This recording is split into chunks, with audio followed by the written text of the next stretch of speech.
Ma femme a organisé une fausse fête surprise pour annoncer notre divorce. Tout le monde a applaudi et ri quand elle a déclaré « Le mariage est une farce, je suis de nouveau célibataire ». Elle attendait du drame, des larmes, des suppliques. Au lieu de ça, je me suis simplement tourné et je suis parti sans dire un mot. Un mois plus tard, elle était debout sous la pluie, devant ma porte. Tu crois connaître quelqu'un, jusqu'au jour où cette personne décide de transformer ton mariage en divertissement public. C'est à ce moment-là que j'ai compris deux choses, d'abord, que plus rien ne serait jamais comme avant. Ensuite, que je n'avais qu'un seul choix. Et je l'ai fait. Tout a commencé un mercredi soir, quand elle est rentrée à la maison avec une énergie trop enjouée pour être naturelle. Elle avait ce regard le même que lorsqu'elle préparait un coup qu'elle trouvait génial. On doit aller dans un endroit spécial samedi, a-t-elle annoncé, presque en sautillant d'excitation. J'ai organisé quelque chose de très important pour nous. J'étais assis au comptoir de la cuisine, en train de vérifier quelques mets sur mon ordinateur portable. Quel genre de choses? Ai-je demandé.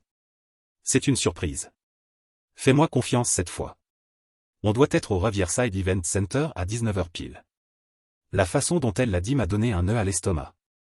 Son ton sonnait faux, trop répété, comme si elle avait répété cette conversation. Mais j'ai seulement hoché la tête. D'accord. Le samedi arriva, et elle passa tout l'après-midi à se préparer, coiffure, maquillage, robe rouge qu'elle ne sortait que pour les grandes occasions. Elle se regardait dans le miroir sans cesse, avec ce petit sourire satisfait. Tu es jolie, ai-je dit en montant dans la voiture. Merci. Toi aussi, tu es présentable. Le trajet jusqu'au centre d'événements fut étrange. Elle ne lâchait pas son téléphone, message l'envoyé, remis dans le sac, ressorti, encore des messages. Toutes les 2 minutes, elle jetait un coup d'œil vers moi, comme si elle cherchait à deviner ma réaction. Alors, à quoi exactement on participe, là? Ai-je demandé en nous garant. Tu verras. Suis-moi, c'est tout. Le Riverside Event Center ressemblait à ces salles de location génériques, avec une moquette beige et des néons agressifs. Dès qu'on a franchi l'entrée, j'ai entendu des voix et de la musique venant d'une salle latérale. Elle m'a guidé par le bras, mais c'était plus une poussée qu'un geste affectueux. Quand nous sommes entrés dans la grande salle, je me suis figé. Il y avait au moins 30 personnes. Nos amis, quelques collègues à elle, même sa sœur et son mari. Tous se sont tournés vers nous, et un silence pesant s'est installé. Surprise! A crié quelqu'un, mais ça sonnait creux, comme si eux-mêmes n'étaient pas sûrs de ce qu'ils fêtaient. Ma femme s'est éloignée de moi et s'est placée au centre. Elle a attrapé un micro qu'elle avait manifestement prévu d'avance, et soudain j'ai compris, ce n'était pas une fête surprise pour moi. C'était un spectacle. Et j'étais le spectateur de trop. Merci à tous d'être venus, a-t-elle commencé, sa voix résonnant dans la sono. Je sais que certains se demandent pourquoi je vous ai fait venir, alors je vais aller droit au but. La salle est devenue encore plus silencieuse. Je sentais les regards passer d'elle à moi, et un frisson glacé m'a traversé la poitrine. Ces derniers temps, j'ai beaucoup réfléchi au mariage, aux relations, à ce qu'on fait vraiment là-dedans. Elle marqua une pause théâtrale, comme si elle donnait une conférence TED. Et j'en suis arrivé à une conclusion. Voilà, ça y est, ai-je pensé. Le mariage est une farce. Une institution dépassée, faite pour emprisonner les gens dans des situations qui ne leur conviennent plus. Alors, ce soir, je veux annoncer officiellement devant vous tous que je suis de nouveau célibataire. La salle a explosé. Des applaudissements, des cris, comme si elle venait d'annoncer sa candidature à la présidence. Sa sœur a levé les bras au fond de la salle. Un collègue a hurlé. Bravo, ma belle. Je suis resté immobile, observant ce cirque. Et quelque chose en moi s'est éteint. Ce n'était pas de la douleur. Ce n'était pas de la colère. C'était une clarté totale. Je voyais enfin son but, elle avait orchestré tout ça pour m'humilier publiquement. Elle voulait que je supplie, que je pleure, que je m'effondre, confirmant ainsi la petite histoire qu'elle s'était inventée à propos de notre mariage. Elle s'est tournée vers moi, avec ce regard d'attente, comme si elle espérait que je m'agenouille et que je la supplie de revenir. Le micro encore à la main, prête à me tendre la parole pour un pathétique discours d'amour. Mais non. Je l'ai regardé 3 secondes. Puis j'ai balancé un regard vers la foule, encore en train d'applaudir mon humiliation. Alors, j'ai fait la seule chose à laquelle elle ne s'attendait absolument pas. Je me suis retourné et je suis parti. Pas un mot, pas une larme, pas un cri. Juste un dos tourné et une marche vers la sortie qui, en même temps, m'a semblé la plus longue et la plus courte de toute ma vie. Derrière moi, les applaudissements se sont complètement éteints. J'entendais encore sa voix, soudain incertaine, qui m'appelait par le micro. Mais je ne me suis pas retourné, je n'ai pas ralenti le pas, je ne lui ai pas offert la satisfaction d'une réaction. Je suis monté dans ma voiture, j'ai démarré et je suis rentré chez moi, la laissant expliquer à 30 personnes perplexes pourquoi son « grand final » venait de s'effondrer hors du scénario. Je suis arrivé à la maison vers 20h30 et je me suis servi un bourbon. Pas parce que j'étais anéanti, mais parce que j'avais beaucoup à réfléchir et un bon whisky m'aide à penser clairement. Elle n'est pas rentrée cette nuit-là. Sans doute avait-elle dormi chez sa sœur, en espérant que je l'appelle pour m'excuser de ne pas avoir joué le rôle qu'elle m'avait écrit dans cette pièce de théâtre. Mon téléphone est resté silencieux sur le comptoir de la cuisine, et ça m'allait très bien. Le lundi matin, j'ai commencé à faire des changements. Premier appel, la banque, pour retirer son accès à nos comptes communs. Pas par vengeance, juste par précaution. Elle voulait être célibataire, qu'elle gère ses finances comme une célibataire. Deuxième appel, l'assurance, pour la retirer de ma couverture santé. Encore une fois, rien de personnel, juste une conséquence logique. Les célibataires ont leur propre assurance. Troisième appel, le serrurier. Si elle avait annoncé à 30 personnes qu'elle était célibataire, alors elle n'habitait plus ici. Simple logique. À midi, j'avais déjà de nouvelles serrures sur toutes les portes et une pile de ses affaires, soigneusement rangées dans des cartons au garage.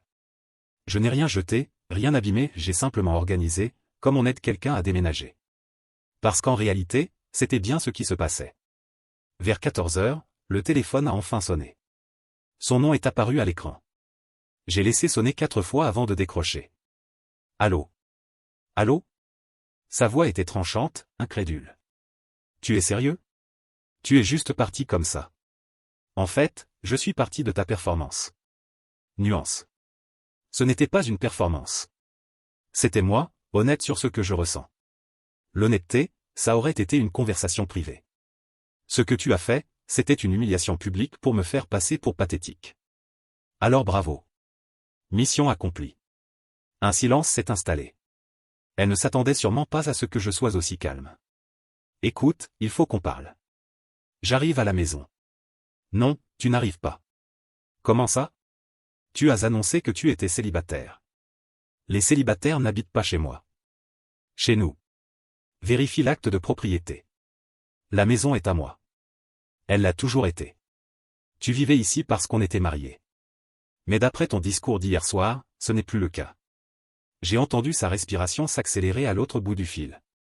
Tu ne peux pas simplement me mettre dehors. C'est aussi ma maison. C'était. Pas simple. Tu as fait ton choix devant 30 témoins. Je ne fais que respecter ce choix. Tu es ridicule. Moi? Je crois que le ridicule, c'était d'annoncer notre divorce lors d'une fête surprise sans même avoir déposé les papiers. Moi, je ne fais qu'être pratique. Elle a raccroché au nez. J'ai fini mon café et je suis retourné trier ses affaires. 1 heure plus tard, elle frappait à la porte d'entrée. Je l'ai vue par la fenêtre, elle portait encore la robe rouge de son grand numéro de la veille, mais cette fois elle avait l'air bien moins impeccable que lors de sa grande première. J'ai ouvert la porte, mais je suis resté dans l'embrasure, sans l'inviter à entrer. Qu'est-ce qui ne va pas chez toi? A-t-elle lancé. Rien. Je vais très bien, en fait. Très bien? Oui. Ces derniers mois, je me demandais pourquoi tu semblais si malheureuse, si distante. Hier, tu as tout clarifié. Tu ne veux pas être mariée avec moi. Message reçu. Ce n'est pas ce que je voulais dire. Vraiment? Parce que le mariage est une farce et je suis officiellement célibataire, me semblait plutôt clair. Il y avait un sens caché que j'ai raté? Son visage est devenu rouge. Je voulais juste prouver un point. Quel point, exactement? Que tu prends plaisir à m'humilier en public? Que notre mariage compte si peu pour toi que tu le termines en spectacle pour tes amis? Explique-moi. Je voulais que tu te battes pour nous. Que tu montres un peu d'émotion. J'ai vraiment ri à ce moment-là. Donc ton plan génial, c'était d'annoncer notre divorce en public, attendre que je supplie, que je fasse un scandale, et là tu m'aurais reprise généreusement, devant tout le monde? C'était ça, ton idée du romantisme? Elle a ouvert la bouche, l'a refermée, puis l'a rouverte encore. J'avais juste besoin de savoir que tu tenais encore à moi. J'y tenais. Passé simple encore une fois. Mais tu sais ce qu'il y a avec le respect? Une fois perdu, il ne revient pas juste parce que tu expliques pourquoi tu l'as jeté. Alors c'est fini? Tu vas abandonner 8 ans de mariage? Je n'abandonne rien.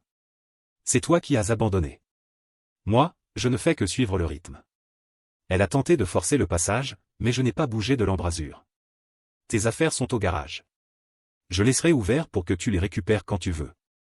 Mais ici, ce n'est plus chez toi. Tu ne peux pas être sérieux.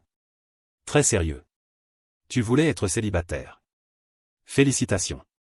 Profite de ta liberté. J'ai refermé et verrouillé la porte. Elle a continué à frapper pendant 10 bonnes minutes, criant que j'étais puéril, qu'on devait parler comme des adultes, que j'exagérais. Je suis monté prendre une douche longue et chaude. Quand je suis ressorti, le vacarme avait cessé. Sa voiture n'était plus devant la maison. Cette nuit-là, elle a commencé à m'envoyer des messages.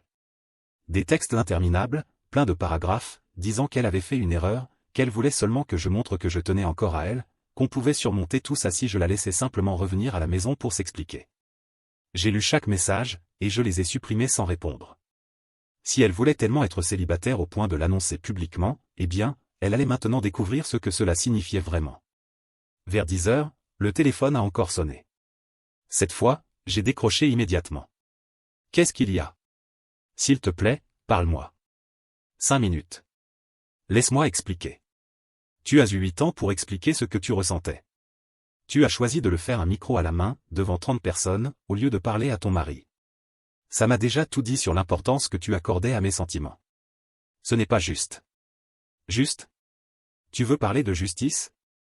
La justice, ça aurait été de me respecter assez pour discuter de tes problèmes en privé. La justice, ça aurait été de ne pas transformer notre mariage en un spectacle comique pour tes amis. Mais tu ne voulais pas de justice. Tu voulais du drame. Eh bien voilà ton drame. J'ai raccroché et éteint le téléphone. La maison était silencieuse cette nuit-là. Paisible, même. Pour la première fois depuis des mois, j'ai dormi d'une traite sans me réveiller en me demandant ce que j'avais fait de mal ou comment réparer ce qui s'était brisé entre nous. J'ai compris que la seule chose à réparer, c'était ma tolérance au manque de respect et ça, enfin, commençait à se remettre en place. Le matin venu, les conséquences qu'elle n'avait pas prévues se sont montrées. J'étais en train de boire mon café en lisant les infos quand le téléphone s'est mis à vibrer avec des messages de ses collègues présents à la fête. Franchement, ce qu'elle t'a fait samedi, c'était dur à voir. Mec, j'étais mal à l'aise pendant tout le truc. Je voulais juste que tu saches que tout le monde n'a pas trouvé ça drôle. Apparemment, une fois le choc passé et après réflexion, l'ambiance avait changé.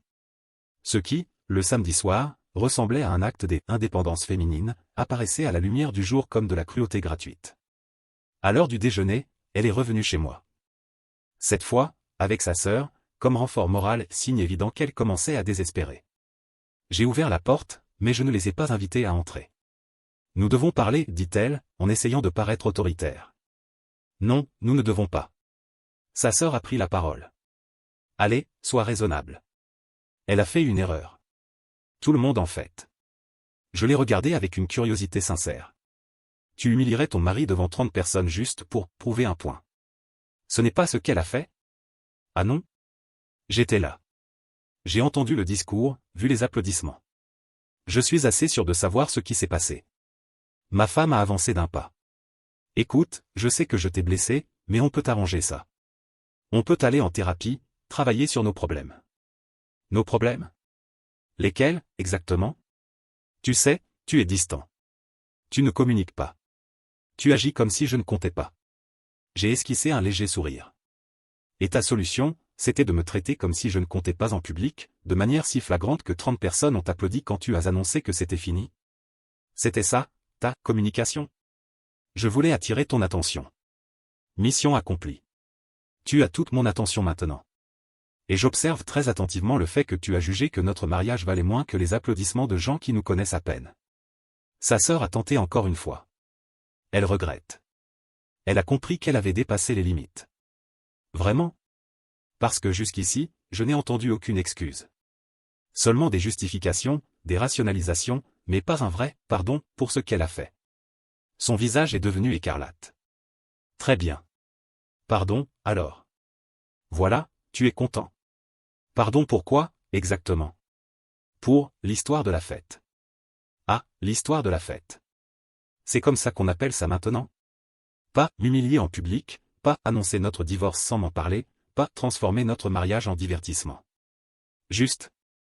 L'histoire de la fête. Elle semblait frustrée, comme si je faisais exprès de compliquer les choses. Qu'est-ce que tu veux que je dise? Rien. Je ne veux rien que tu dises. Je veux que tu assumes les conséquences de tes choix. C'est ridicule. Tu agis comme un enfant. Moi? Parce que, jusqu'à preuve du contraire, les adultes discutent de leurs problèmes en privé. Les adultes respectent assez leurs partenaires pour ne pas les exposer en public. Les adultes n'annoncent pas des décisions qui changent une vie devant une foule sans consulter la personne concernée. Alors, entre nous deux, qui agit comme un enfant? Sa sœur a passé un bras autour de ses épaules. Il a raison, tu sais. Ma femme s'est retournée vers elle, choquée. Quoi? Je t'avais dit vendredi que c'était une idée pourrie. Je t'ai prévenu que ça allait se retourner contre toi, mais tu étais persuadé de savoir ce que tu faisais. Tu savais ça? Ai-je demandé à ma belle-sœur. Elle m'a appelé vendredi, tout excitée par son plan. Je lui ai dit que c'était cruel, mais elle m'a répondu que tu comprendrais, une fois que tu verrais qu'elle était sérieuse à propos de sauver votre mariage. Je me suis tourné de nouveau vers ma femme. Donc tu as planifié ça pendant des jours. Ce n'était pas un coup de colère impulsif. Tu as vraiment réfléchi, invité des gens, loué une salle et décidé que m'humilier en public était la meilleure stratégie pour sauver notre relation. Elle n'a rien répondu. Et son silence valait déjà toutes les réponses. Ça rend les choses encore pires, tu comprends? Ai-je dit. Si ça avait été un coup de colère, au moins j'aurais pu comprendre. Mais non. C'était calculé. Tu as décidé que m'humilier était un dommage collatéral acceptable pour prouver ton point. Je ne pensais pas que tu allais simplement partir. Et tu pensais que je ferais quoi? M'effondrer à genoux et te supplier de ne pas me quitter, devant tout le monde? T'offrir exactement le spectacle de pouvoir que tu attendais? Je croyais que tu allais te battre pour nous. Te battre pour nous? Tu as annoncé devant une salle pleine de gens que le mariage était une farce et que tu étais célibataire. Qu'est-ce que j'étais censé défendre à ce moment-là? Tu avais déjà insulté toute notre relation en public pendant que je restais planté là, à encaisser. Sa sœur secouait la tête. Je t'avais dit que ça se passerait comme ça. Je t'ai prévenu qu'il ne supporterait pas ce genre de drame. Tais-toi, a lancé ma femme à sa sœur, avant de se tourner de nouveau vers moi. D'accord. Tu veux des excuses? Désolé si j'ai blessé tes sentiments. Désolé si je t'ai embarrassé. Désolé si je n'ai pas su gérer ça autrement. Voilà. Maintenant, on peut passer à autre chose. Je l'ai fixé longuement. Tu n'as toujours pas compris. Comprendre quoi? Que ce n'est pas une question de sentiments blessés. C'est une question de respect. Tu m'as montré exactement à quel point tu me respectes, à quel point tu respectes notre mariage et notre relation. Et il n'existe aucune excuse capable de récupérer le respect que tu as jeté. Alors quoi? Tu vas tout lâcher comme ça, du jour au lendemain? Je ne lâche rien. J'accepte la réalité. La réalité que tu as si peu estimé notre mariage que tu as décidé d'en faire un spectacle public. La réalité que tu tiens plus aux gestes théâtraux qu'aux conversations honnêtes. La réalité que tu ne me respectes pas assez pour traiter nos problèmes comme quelque chose de privé entre nous. J'ai reculé d'un pas, m'éloignant de la porte. Tes affaires sont toujours au garage. Tu les prends quand tu veux. Mais cette conversation est terminée. Attends. Elle a essayé d'avancer, mais je fermais déjà la porte. Ne rends pas ça plus difficile que ça ne l'est, ai-je dit à travers la vitre. Tu as fait ton choix samedi soir. Maintenant, vis avec. Je me suis éloigné, et je les ai entendus discuter quelques minutes devant la maison, avant qu'une portière claque et qu'elle s'en aille. Cet après-midi-là, 3 autres amis communs m'ont écrit. Apparemment, l'histoire de ce qui s'était vraiment passé à la fête circulait déjà, et les gens commençaient à prendre position. La marée tournait, et pas en sa faveur. Le soir, elle a tenté de m'appeler 6 fois. Je n'ai répondu à aucune. La femme qui avait annoncé qu'elle était célibataire découvrait que célibataire signifiait seul. Et moi, je découvrais qu'il existe des ponts qui, une fois brûlés en public, ne peuvent pas être reconstruits avec des excuses privées. Le mercredi, les conséquences sociales étaient encore plus claires. J'ai appris, par des amis communs, que ceux qui avaient applaudi son annonce commençaient à reconsidérer ce qu'ils avaient réellement vu. Un collègue à elle m'a envoyé un message dans l'après-midi. Franchement, ce qui s'est passé samedi, ça ne passe pas. C'était brutal à regarder. Un autre ami m'a directement appelé. Mec, je n'arrive pas à me sortir cette scène de la tête. Plus j'y repense, plus ça me paraît absurde. Elle t'a vraiment pris par surprise avec ça. Apparemment, une fois le choc et la gêne dissipés, les gens ont commencé à discuter. Et plus ils discutaient, plus ils réalisaient qu'ils avaient été complices de quelque chose de cruel. Personne n'aime être utilisé comme figurant dans le drame des autres. Et c'est exactement ce qu'elle avait fait d'eux. Pendant ce temps, je commençais à recevoir des invitations que je n'avais pas vues depuis des mois. Golf vendredi, vers après le boulot, dîner le week-end. Comme si les gens, qui jusque-là marchaient sur des œufs autour de nos problèmes conjugaux, se sentaient enfin libres de me parler directement, sans avoir à nous gérer comme un pack couple. Jeudi matin, j'ai croisé une de ses amies de fac au café près de mon bureau. Elle avait l'air mal à l'aise en me voyant, comme si elle voulait disparaître sous terre. « Salut » dit-elle à voix basse. « Bonjour. » Elle a hésité, puis s'est approchée. « Écoute, je dois te dire quelque chose. Ce qu'elle a fait samedi, c'était mal. Je la connais depuis 15 ans et je ne l'ai jamais vue être aussi cruelle avec quelqu'un. Merci de me dire ça. » Elle continue d'envoyer des messages dans le groupe d'amis pour qu'on te convainque de lui parler, mais, honnêtement, la plupart d'entre nous sommes dégoûtés.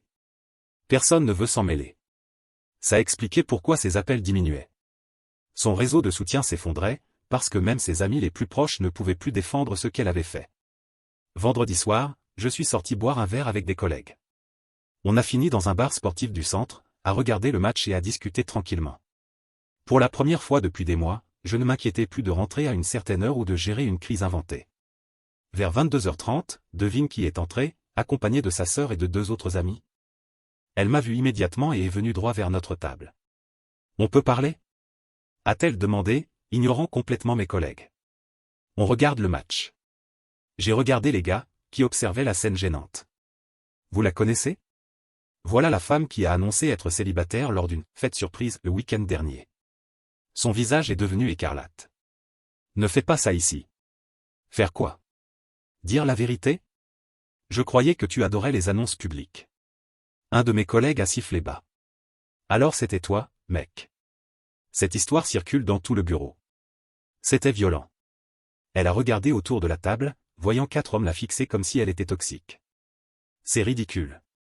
Ridicule, c'est toi qui me suis jusqu'à un bar pour poursuivre une conversation que toi-même tu as clôturée samedi. Tu as dit que tu étais célibataire. Les célibataires ne traquent pas leurs ex-maris dans les bars sportifs. Sa sœur s'est approchée et lui a attrapé le bras. Viens, laisse tomber. Mais elle s'est dégagée. Je n'abandonnerai pas nous. Il n'existe plus de nous. Tu l'as rendu très clair devant 30 personnes samedi. Tu mentais à ce moment-là ou tu mens maintenant? Je ne mentais pas. Je voulais juste que tu m'écoutes. Mission accomplie. Tu as toute mon attention. Le message est passé, clair comme du cristal. Elle est restée figée quelques secondes, réalisant que tout le monde à la table la regardait avec un mélange de pitié et de désapprobation. Son grand geste avait si mal tourné que même des inconnus la jugeaient. Très bien, dit-elle enfin. Mais ce n'est pas fini. Si. C'est fini. Elle est partie furieuse, suivie par sa sœur. Mes collègues sont restés silencieux un moment, puis l'un d'eux a éclaté de rire. Bordel, mec. Elle a vraiment cru que t'humilier en public te ferait courir derrière elle. C'est un niveau de folie que je n'ai jamais vu. Le week-end s'est déroulé tranquillement. J'ai nettoyé entièrement le garage, réglé des choses que je repoussais, et enfin profité de ma maison sans marcher sur des œufs. Pas de drame, pas de crise inventée, pas de manipulation émotionnelle déguisée en communication. Dimanche après-midi, sa meilleure amie du lycée s'est présentée à ma porte. Ça m'a surpris, parce qu'elle avait toujours été polie mais distante avec moi. Là, elle semblait réellement bouleversée. « Je dois m'excuser auprès de toi, dit-elle, avant même que je ne la salue. »« Pourquoi ? » ?»« Pour ne pas m'être manifesté samedi. Pour avoir laissé faire. Pour avoir applaudi alors que j'aurais dû partir.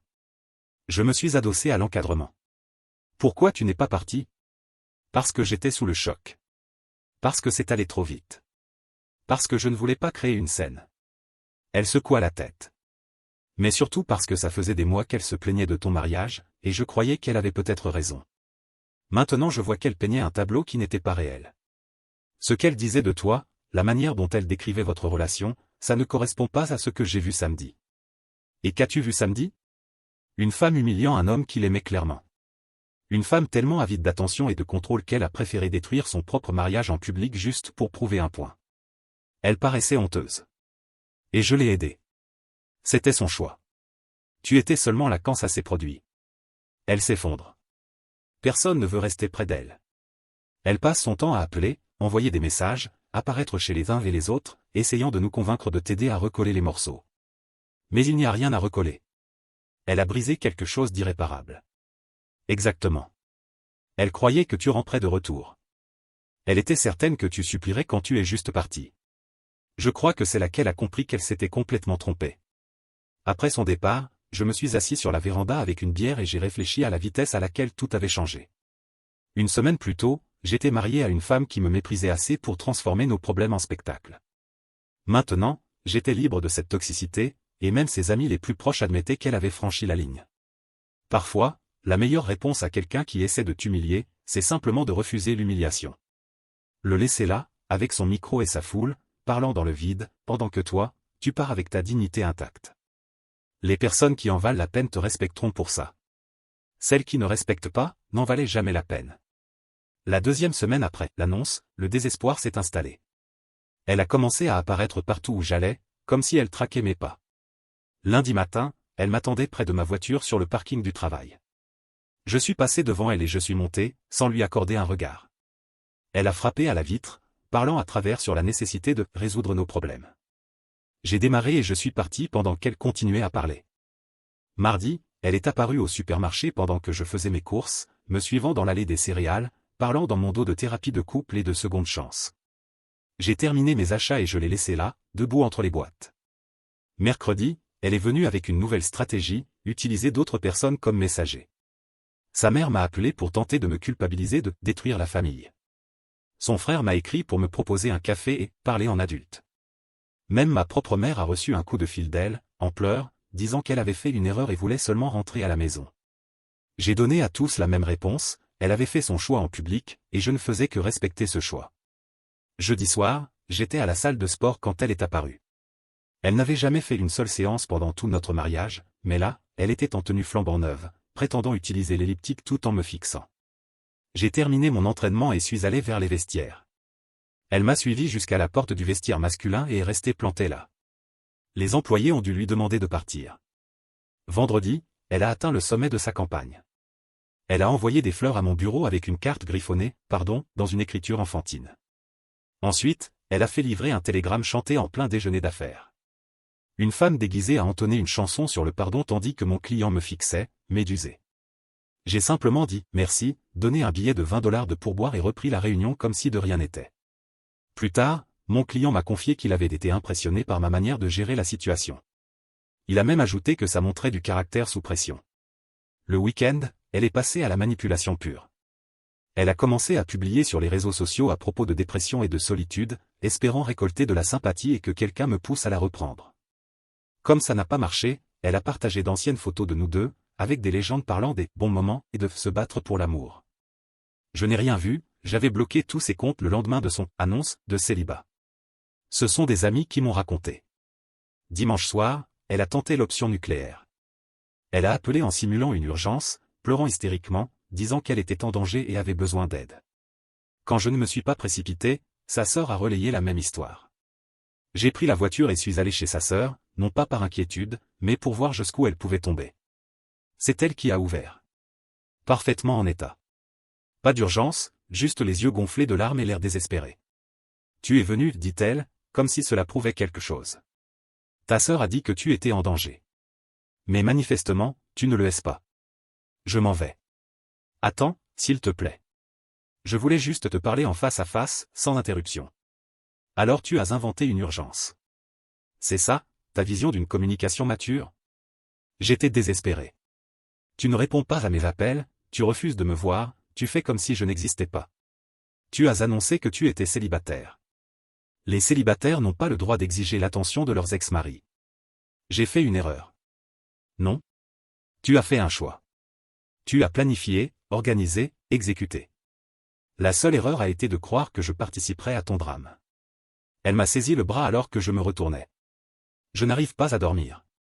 Je n'arrive pas à manger. Je n'arrive pas à me concentrer sur quoi que ce soit. Tu me manques tellement, ça me tue. J'ai regardé sa main serrée sur mon bras, puis son visage. Ça s'appelle une conséquence. Tu t'y habitueras. Comment peux-tu être si froid? On a eu 8 ans de mariage. Et tu as jeté ces 8 ans en échange des applaudissements de gens qui nous connaissent à peine. Tu as choisi la foule plutôt que ton mari. Maintenant, vis avec ce choix. J'ai dégagé mon bras et suis reparti vers la voiture. Elle m'a suivi, parlant encore, suppliant, essayant de négocier une sortie du trou qu'elle avait elle-même creusé. En démarrant, je l'ai vue dans le rétroviseur, plantée seule à l'entrée de la maison de sa sœur, comprenant enfin que certaines ponts, une fois brûlées devant 30 témoins, ne se reconstruisent pas avec des excuses en privé. La femme qui voulait tant de drame avait exactement ce qu'elle cherchait. Le problème, c'est qu'elle était désormais la seule spectatrice de son propre spectacle. Un mois après son grand annonce, je vivais la meilleure soirée depuis des années. J'avais préparé un steak parfait au barbecue, ouvert une bouteille de vin que je gardais depuis longtemps, et regardé les playoffs dans une paix absolue. Vers 21h30, la pluie a commencé à tomber. Pas une petite pluie, mais un véritable orage qui te fait remercier d'être chez toi, au sec. C'est alors que je l'ai entendu, un léger coup à la porte d'entrée, presque couvert par le vacarme de la pluie. J'ai regardé par la fenêtre, et elle était là. Trempée, sans parapluie, sans manteau, debout sur la véranda en jean et t-shirt plaqué contre son corps. Les cheveux collés, le mascara coulant sur ses joues, l'air de quelqu'un qui attendait depuis longtemps déjà. Elle a frappé de nouveau, cette fois avec plus de désespoir. Je suis resté immobile à la fenêtre, l'observant à travers la vitre. Elle leva le visage et me vit là. Elle posa la paume de sa main contre le verre comme si elle essayait de le traverser. S'il te plaît, je pouvais l'entendre dire, même à travers la barrière de la fenêtre. S'il te plaît, laisse-moi entrer. Il faut qu'on parle. Je suis resté là longtemps, absorbant toute la scène. C'était la même femme qui, un mois plus tôt, s'était levée devant 30 personnes, micro à la main, pour déclarer que le mariage était une farce et qu'elle était de nouveau célibataire. La même femme qui avait planifié cette humiliation pendant des jours, invité un public pour y assister, et espérait que je me mette à genoux pour implorer son pardon. Maintenant, c'était elle qui suppliait sous la pluie. L'ironie était parfaite. Mais je n'ai rien ressenti. Ni satisfaction, ni vengeance, ni envie de l'écraser davantage. Juste du vide, là où autrefois il y avait eu des sentiments pour elle. Elle frappa plus fort, désormais en plein désespoir. Je sais que tu es là. Je te vois. S'il te plaît. Juste 5 minutes. 5 minutes. C'était tout ce qu'elle demandait désormais. 5 minutes pour tenter d'effacer un mois de conséquences, pour 8 secondes d'humiliation publique. Je me suis éloigné de la fenêtre et suis retourné sur le canapé. J'ai pris ma coupe de vin et j'ai bu une gorgée. Le steak commençait à refroidir, mais il était toujours parfait. Les coups à la porte ont continué encore 10 minutes, parfois doux et suppliants, parfois désespérés et exigeants.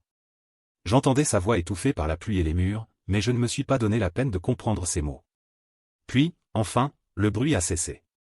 J'ai regardé de nouveau par la fenêtre et je l'ai vue assise sur les marches, recroquevillée, la tête entre les mains, tandis que la pluie tombait sur elle sans relâche. Une partie de moi se demandait combien de temps elle resterait là. Une autre se demandait si ce n'était pas simplement une énième mise en scène, un dernier acte pour essayer de me culpabiliser et me pousser à ouvrir. Mais la plus grande partie de moi ne ressentait que de la fatigue. Fatigue du drame, de la manipulation, d'être traité comme un figurant dans l'histoire qu'elle avait inventée sur elle émancipation et elle indépendance. Ce soir-là, au centre d'événements, elle avait fait son choix. Elle avait choisi le public plutôt que son mari. Les applaudissements plutôt que le respect. L'humiliation publique plutôt que la conversation privée. Et chaque conséquence depuis lors n'était que le résultat naturel de ce choix. J'ai fini mon vin et suis monté à l'étage. Par la fenêtre, je pouvais encore la voir, assise sous la pluie comme une héroïne tragique attendant sa scène de rédemption. Mais ce n'était pas un film. C'était la vraie vie. Et dans la vraie vie, les actes ont des conséquences. Certaines erreurs ne se réparent pas avec des larmes sous l'orage. J'ai tiré les rideaux et je suis allé dormir. Le lendemain matin, elle n'était plus là. Sur le pas de la porte, détrempée par la pluie, se trouvait un morceau de papier, probablement une lettre écrite pendant son attente.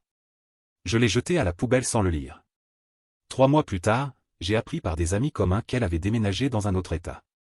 Elle avait recommencé ailleurs, loin du cercle social qui avait été témoin de son désastre. Je ne l'ai jamais revue. Parfois, on me demande si je regrette la façon dont j'ai géré les choses. Si j'aurais dû donner une autre chance, faire preuve de clémence, être l'homme le plus grand. Mais le respect n'est pas quelque chose que l'on perd puis que l'on récupère avec des excuses. La confiance n'est pas quelque chose que l'on brise en public et que l'on tente de rafistoler en privé. La dignité n'est pas quelque chose que l'on sacrifie en échange d'applaudissements et que l'on espère sauver avec des larmes. Elle voulait tellement être célibataire qu'elle en a fait une célébration publique. Je n'ai fait que lui donner exactement ce qu'elle avait demandé.